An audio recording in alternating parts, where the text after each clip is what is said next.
అరుణాచల క్షేత్రంలో గిరి ప్రదక్షిణ ప్రాముఖ్యతలేమిటో తెలుసా? దక్షిణ భారతదేశంలోని తమిళనాడు రాష్ట్రంలోని అరుణాచలం లేదా అన్నామలై పంచభూత లింగ క్షేత్రాలలో అగ్నిభూతానికి సంబంధించినదిగా పరిగణిస్తారు. అరుణాచలంలో అరుణ అంటే ఎర్రని, అచలం అంటే కొండ అని అర్థం. అంటే ఎర్రని కొండ అని భావం. మనం చేసిన రుణ పాపాలను తొలగించున్నది అని అర్థం అని పండితులు చెబుతారు. అదే తమిళంలో అయితే తిరువన్నామలై అంటారు. శివభక్తులు తిరువన్నామలైని కైలాస పర్వతంగా పరిగణిస్తారు. తిరు అంటే శ్రీ, అన్నామలై అంటే పెద్ద కొండ అని అర్థం.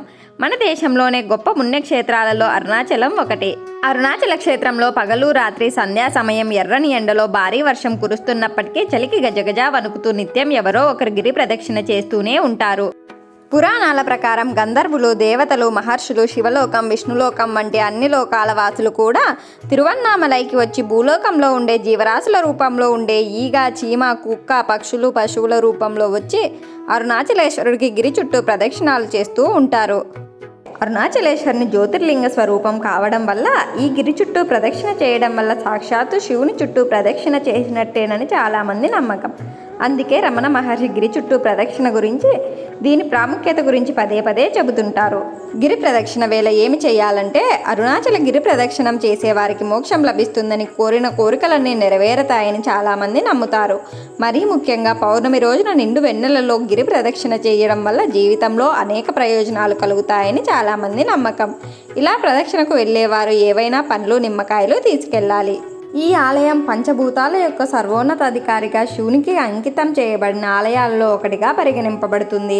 అందువల్ల ఈ ఆలయాలన్నింటినీ కలిపి పంచభూత స్థలాలు అని పిలిచేవారు. అరుణాచలం ఆలయం పంచభూత స్థలం. ఏకాంబరేశ్వర ఆలయం పృథ్వీలింగం, జంబుకేశ్వర ఆలయం జలలింగం, అరుణాచలేశ్వర ఆలయం అగ్నిలింగం, శ్రీకాళహస్తీశ్వర ఆలయం వాయులింగం, నటరాజ ఆలయం ఆకాశలింగం. ఇక్కడ శివుడు అరుణాచలేశ్వర అనే స్థానిక నామంతో పూజించబడతాడు మరియు అగ్నిని పోలి ఉంటాడని చెబుతారు. అరుణాచలం ఆలయ పురాణాలు. అరుణాచల ఆలయ చరిత్రపై చాలా గొప్ప కథలు ఉన్నాయి. ఒక మూలాధారం ప్రకారం బ్రహ్మ మరియు శివుని మధ్య వారి బలాల గురించి గొడవ జరిగింది. దీనిని పరిష్కరించడానికి శివుడు సమీపంలో అంచులు లేకుండా ఒక భారీ మెరుస్తున్న జ్వాల రూపాన్ని తీసుకున్నాడు. శివుడు బ్రహ్మ మరియు విష్ణువులకు సవాలు చేశాడు. ఈ జ్వాల పొడవును ఎవరైతే అధిరోహిస్తారో వారు గొప్ప శక్తిగా ప్రకటించబడతారు. విష్ణువు మరియు బ్రహ్మ విశ్వం మొత్తాన్ని మరచిపోయి శివునిలో ఉన్నారు. వారు సవాలును స్వీకరించారు.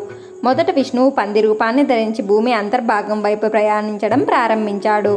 అతని శక్తి అంతా హరించుకుపోయి సవాల్ను విరమించుకున్నాడు. మరోవైపు హంస రూపంలో ఉన్న బ్రహ్మ భూమి యొక్క పైభాగం వైపు ప్రయాణించడం ప్రారంభించాడు. దారిలో అతనికి కేతికి పుష్పం దొరికింది. అతను కూడా మంట యొక్క మొత్తం పొడవును అన్వేషించడంలో విఫలమయ్యాడు. కాబట్టి అతను కేతికి పుష్పాన్ని శివునికి అబద్ధం చెప్పమని అభ్యర్థించాడు. అతను భూమి యొక్క పైభాగానికి చేరుకున్నాడు. తిరిగి వచ్చిన తర్వాత బ్రహ్మ తన బలాలు మరియు విజయం గురించి విలపించాడు. ఈ సందర్భంలో శివుడు తన పూర్తి తేజస్సుతో ప్రత్యక్షమయ్యాడు.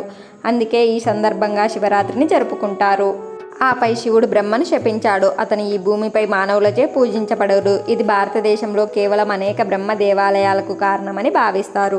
శివుడు కూడా కేతికి పుష్పానికి తనతో అబద్ధం చెప్పినందుకు అది ఇకపై దేవుడిని పూజించడానికి ఉపయోగపడదని శపించాడు. మరొక పురాణం ప్రకారం శివుని ప్రియమైన భార్య పార్వతి వారు సంతోషకరమైన మానసిక స్థితిలో ఉన్నప్పుడు కళ్ళు మూసుకున్నారు. ఇది మొత్తం సృష్టిని అంధకారంలోనికి నెట్టడానికి దారితీసింది.